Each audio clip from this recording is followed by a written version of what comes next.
Hi all of you, welcome back to Rama Reddy maths academy.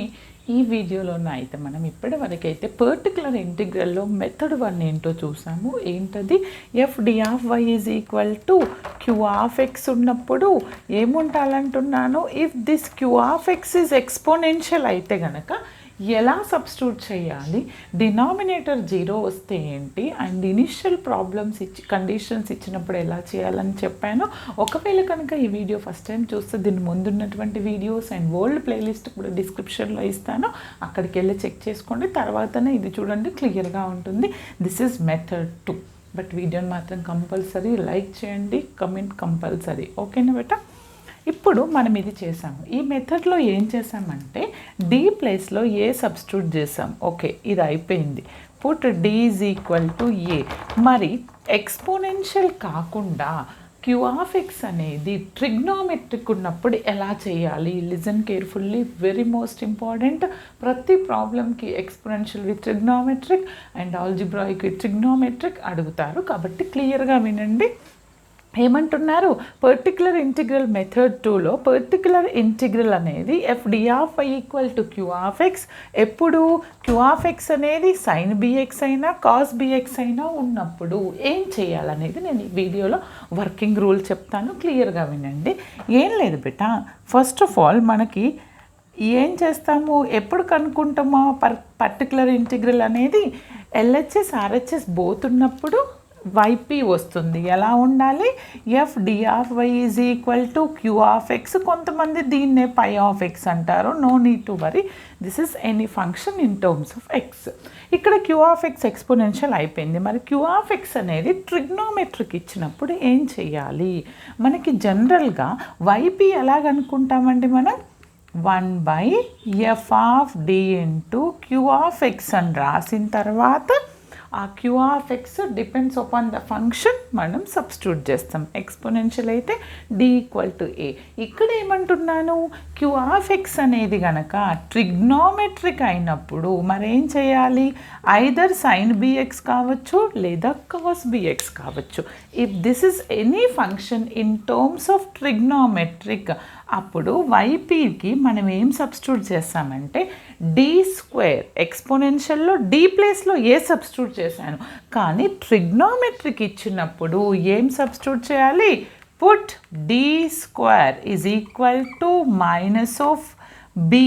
ఇక్కడ ఏది ఉంది? B square. ఏ ఉంటే A square minus of B square. దీన్ని ఇంకా ఎలా రాయొచ్చు అంటే డి స్క్వేర్ ప్లేస్లో సింపుల్గా minus A square minus B square substitute చేయాలి.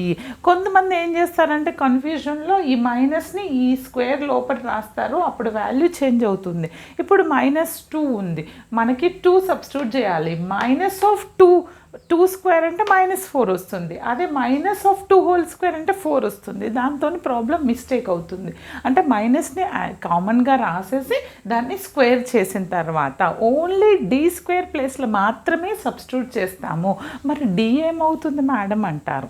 సపోజ్ ఎఫ్ ఆఫ్ డి అనేది మీరు డి స్క్వేర్ ప్లేస్లో కాన్స్టెంట్ సబ్స్టిట్యూట్ చేశారు, అప్పుడు డి టర్మ్ ఉంటుంది కదా, డి టర్మ్ ఉంటుంది, ఇంకొక కాన్స్టెంట్ ఉంటుంది. అది కనుక ఇలా అనుకుంటే d plus a or d plus బిలో ఉంది అనుకోండి, డి స్క్వేర్ అయిపోయింది, డి ప్లస్ బిలో వచ్చింది అనుకోండి.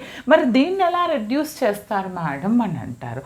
ఒకవేళ నార్మల్గా 1/d ఉంటే ఇంటిగ్రల్ ఆఫ్ దిస్ సైన్ అని రాస్తాము, కానీ ఇలా ఉన్నప్పుడు ఓకే దీన్ని మనం రేషనలైజ్ చేయాలి. ఏం చేయాలి? నెక్స్ట్ స్టెప్లో d minus b by d plus b into d minus b, అంటే డి మైనస్ బితోని ప్రోడక్ట్ డివిజన్ చేస్తే then again you will get d minus b by d square minus B square ఇలా వస్తుంది, అవునా?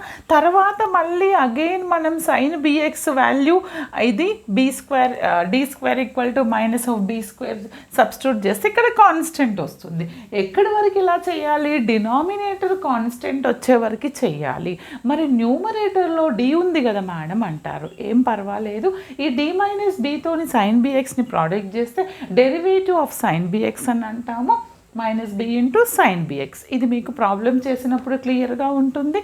అండ్ ఇక్కడ very most important note ఏంటంటే ఇది అందరు చేస్తారు, మనకి ఎక్స్పోనెన్షియల్లో కూడా ఒక ఇంపార్టెంట్ నోట్ వచ్చింది ఏంటిది, after substituting d value or d square value if the denominator will become to 0 then what we have to do అనేది మన డౌట్. ఏంటంటే డినామినేటర్ 0 ఎప్పుడు అవుతుంది, ఒకటి కేస్ 1 చూడండి, ఇక్కడ ఎప్పుడు అవుతుంది అని అంటే 1/d² + b² of sin b² bx ఇలా ఉంది. ఇలా ఉన్నప్పుడు మన రూల్ ప్రకారం మనం ఏం చేస్తాం బేటా, ఈ d² ప్లేస్లో -b² సబ్స్టిట్యూట్ చేస్తాం. అప్పుడు ఇది ఏమవుతుంది 1/ ఇది -b², ఇది +b² ఉంది, అంటే డినామినేటర్ 0 అవుతుంది.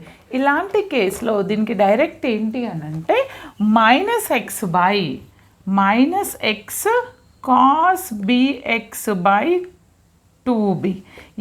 ఇది ఎలా వచ్చింది మేడం అంటే, జస్ట్ సెకండ్, ఇది ఎలా వచ్చింది మేడం అని అంటే ఒక్కసారి చూడండి, డినామినేటర్ 0 అయినప్పుడు మీరు ఏం చేయాలి, x/, డెరివేటివ్ ఆఫ్ దిస్ అంటే 2d × d, ఓకే 2d అవుతుంది. 2d ఇంటూ ఈ sin bx as it is రాస్తాను. రాసిన తర్వాత x/2 as it is 1/d of sin bx అంటే ఏంటిది, integral of sin bx. Integral of this అంటే ఏమవుతుంది నాకు చూడండి, x as it is 2 as it is, integral of sin bx అంటే ఏమవుతుంది నాకు -cos bx/b. ఏమవుతుంది -cos bx/b అంటే ఆన్సర్ ఎంత -x cos bx/2b. అర్థమైంది కదా, 0 అయినప్పుడు ఇలా ఉన్నప్పుడు డైరెక్ట్ ఉన్నప్పుడు ఇది ఫార్ములా.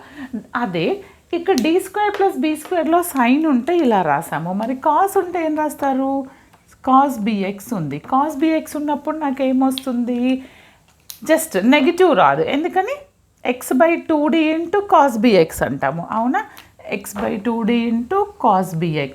అప్పుడు అదేమవుతుంది x/2, కాస్కి ఏమొస్తుంది సైన్ వస్తుంది, sin bx/2.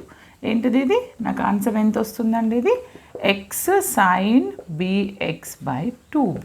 అర్థమైంది కదా, 0 అయినప్పుడు ఈ విధంగా రాస్తాము. మీరు ప్రాబ్లం చేసినప్పుడు చాలా క్లియర్గా, ఒకవేళ sin ax or sin bx cos ax cos bxలో ఉంటే ఇలా, అలా కాకుండా sin a sin bలో ఉంటే ఎలా రాస్తాం, మరి sin కాకుండా cos²xలో ఉంటే ఎలా రాస్తాం అనేది ఇక్కడ నుంచి నెక్స్ట్ వీడియోస్లో చాలా క్లియర్గా చెప్పడం జరుగుతుంది. వీడియోని మాత్రం చివరి వరకు చూడండి, ఫ్రెండ్స్కి గ్రూప్స్కి అందరికీ ఫార్వర్డ్ చేయండి. Like compulsory, share compulsory, comment compulsory.